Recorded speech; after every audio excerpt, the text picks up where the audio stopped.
What's going on, YouTube? Welcome back to the Goofy Investing channel, where we talk about investing into the stock market. Welcome to the underground. This is a small channel. I appreciate all my following, all my viewers, and everybody viewing my videos and subscribers and so forth. This video is going to be about SOFI, all right? The upcoming earnings. I don't do too many videos on SOFI because I assess a lot of the other YouTubers are blasting this stock, but we're going to talk about it nonetheless because it is a holding in my portfolio. We'll talk about we'll do a little bit of the recap and some of the guidance that SoFi has put forward from their last earnings, so it's kind of fresh in the mind to where we're going into the next earnings coming up. All right, let me pull up their slide deck. Let's go straight to forward guidance and what they've been guiding. All right, so Q3 guidance. All right, they're expecting a range of revenue growth between 18 to 22%. We'll go and we'll compare and contrast analyst consensus estimates. We'll go to Seeking Alpha, go to earnings estimates. Let me maximize a little for better viewing. And we'll go to quarterly. Bear with me. Analyst consensus estimates got them doing 19% revenue growth for Q3. All right. So that's a little bit on the lower range. What do I want to see? I would be, of course, I'd be happy if they do 23% and beat their high range of guidance. But in reality, I want them to do 20% or above. I want them to beat consensus estimates on revenue. And I want them, and if they meet in the middle between 18 to 22%, which is that 20% mark, that's good with me. They beat consensus estimates, and they came in on the mid-range of their guidance, so that's good. EPS, it's looking like 4 cents. Pretty stable from the low and high end. They're guiding 4 cents. All right. So we'll go to Seeking Alpha once again. We'll look at EPS estimates on a quarterly basis. And analyst consensus estimates, they're expecting 4 cents. All right. So if they meet EPS guidance, that's good. I'd like to see 5 cents. All right. That's just me personally. I want them to always beat Wall Street consensus estimates. These analysts, they don't give respect to SoFi. So, the companies just they gotta put it up. They gotta beat them up. All right, beat the analysts up. Pay back for the games that they've been playing. All right. And if you've been a SoFi shareholder and you've been following along, you know exactly what I'm talking about. All right. So, SoFi. Let's talk about some other things with SoFi that I want to see. We'll go to their financial statements, and we're going to go to the income statement. I'm going to come down here on the income statement. I want to see this preferred dividends column deleted. I don't want to see any more deductions off these preferred dividends. For those that don't know, here's some of the technicals and the differences between dividends. Okay, if they are preferred dividends, they are paid through the net incomes of a company, all right, regardless of if they are profitable or unprofitable. So the company has to compensate and make room for that dividend, even if the company is unprofitable and it's coming straight off the net incomes. So on your bottom line, your new bottom line, if there's a preferred share dividend, the new bottom line is net income to common shareholders, extra items. That's the true net income, all right, after dividends are afforded, unless you're an actual preferred shareholder, all right, in which you don't really participate in capital gains as far as capital appreciation. Yes, preferred shareholders do have capital appreciation, but it's not tied to the actual performance of a company. It's more correlated to interest rates and so forth. But that's a topic for another time. If you're interested in that, you could check out my Patreon. I go way in depth with all these different derivatives and different ways that they interact with whatever investment thesis is and so forth. All right, so moving on. Once this preferred share dividend count is gone, and they stop paying preferred share dividends, the true net income and the energy of that earnings will go back into the stock as it should. This is healthy, all right? And on the flip side, regular dividends, those are paid through the free cash flows of the company, all right? So if you didn't know, lesson learned, okay? Preferred shares, the dividends are paid through the net income, and your regular common stock share dividends are paid through the free cash flows of a company, all right? Speaking of, let's go to cash flows and let's look at their free cash flows on a quarterly basis. All right. So not quite in the positive territory just yet, but we're seeing dramatic improvement.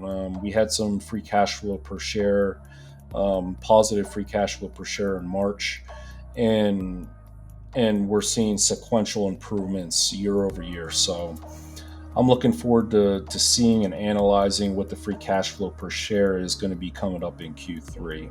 All right. Price action. Let's review price action, what I think. We'll look at my position and where do I see the stock going forward. All right.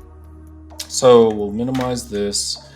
So within the past month, we've seen positive price action due to the actual announcement of different fee-based sources in generating of the revenue in de-risking of loans and etc. And the market reacted quite well to that. That, along with the 50% interest rate cut from the Fed, that should serve as an additional tailwind to SOFI. Okay. And especially a lot of other financial companies and interest rate sensitive companies that have stock out there for their business models and such. All right. So price action pretty much went from, in the sevens to now we're in the tens. Does this hold? Well, it's going to depend on their earnings and their upcoming guidance. Excuse me. If we go to their slide deck, that's another thing I want to look forward to in their actual earnings. What kind of guidance are they giving for Q4? Honestly, I'm more interested in not to downplay this Q3 earnings or anything, but I'm more interested in Q4 earnings and what type of revenue growth we're looking at for consensus estimates, excuse me, because next year, 2025, consensus estimates got them doing 15%. So if SoFi reaccelerates and guides higher, and they guide above 20%, say 25% for 2025 revenue growth, this stock could see some more expansion and more price action acceleration moving forward. That's going to be the exciting thing about Q4. But Q3, I just want to see some minor improvements in the financials, some more cleanup going on with that preferred share dividend column, because from what I understand, they bought out all those preferred shares, or they redeemed them, if you will. Going back to the price action, there is some warrants out there that are executional at $11.30. So depending on when those warrant holders want to exercise, we could see some downward pressure or resistance at that level.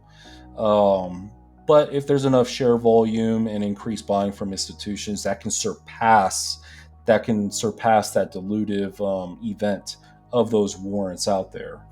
I think SoFi's main enemy when it comes to as I see it as an investor is derivatives. I want them to stay away from preferred shares, warrants, convertible notes, anything that is a derivative nature. And that's the bad thing about, and this is the crazy thing about banks. A lot of them are in love with preferred share issuance. A lot of them are in love with doing special derivatives. But anytime we're, or capital appreciation growth investors, derivatives are not the thing that we'd like to see. At least I'll speak for myself. That's not what I like to see when it comes to SoFi. Okay. Some other stocks that might be appropriate depending on their business models, but when it comes to SoFi, that's one thing as an investor I'm looking out for. Are they issuing out more derivatives out there to put down pressure on the stock action, okay, and the stock price? All right. What's going to be SoFi's what is going to be SoFi's thing to wake up the Wall Street and so forth and get more respect? Well, EPS. As long as EPS explodes, we're going to be in good shape, and the stock will reciprocate. All right. I think SoFi's heading in that direction where we're going to get EPS explosion. I mean, consensus estimates got them increasing EPS by 135% next year. So a little bit of respect there. Um, I'm pretty sure that management for forward EPS consensus estimates or management's forward guidance when it comes to EPS is more than what consensus estimates got out there. All right. So that's my whole take for preview on earnings of SoFi. Let's pull up my position here. So it's a channel of transparency. So yeah, I got 2,000 shares of SoFi. Cost base is $7.75. I don't, options. I do options here and there, but with SoFi, I'm staying away from options because with this high growth company, I think it's just a matter of time before the shares take off. Will it be Q3? I don't know. Will it be Q4? I don't know. So, but either way, I'm here for the long term with SoFi. If you're a SoFi shareholder and you're interested on the different angles that I look at within investing, consider subscribing to my channel. Also, take a look at my Patreon here. I'm always putting out new videos. You get access to my hidden gem collection, more direct access to me, be with like-minded investors. I'm always keeping my Patreon up to date with all the moves I'm making in the market, with price alerts and so forth. Hey, for $5 a month, it's a great value. Honestly, I don't think you could beat it. I got different products out there, different spreadsheets and instructionals to go along with them, and those are actually yours in perpetuity. So even if you desubscribe from the Patreon, you still have those. You could download them on your desktop while you're a Patreon member and have them forever. Okay. But that's my take on SoFi. That's my little short video for y'all for the week. And that's another thing to consider and benefit off of too. I'm not one of those YouTubers that's going to spam you like crazy. I don't do too much frequency on videos, so that's something to appreciate. All right. But with that being said, thank y'all and have a good night.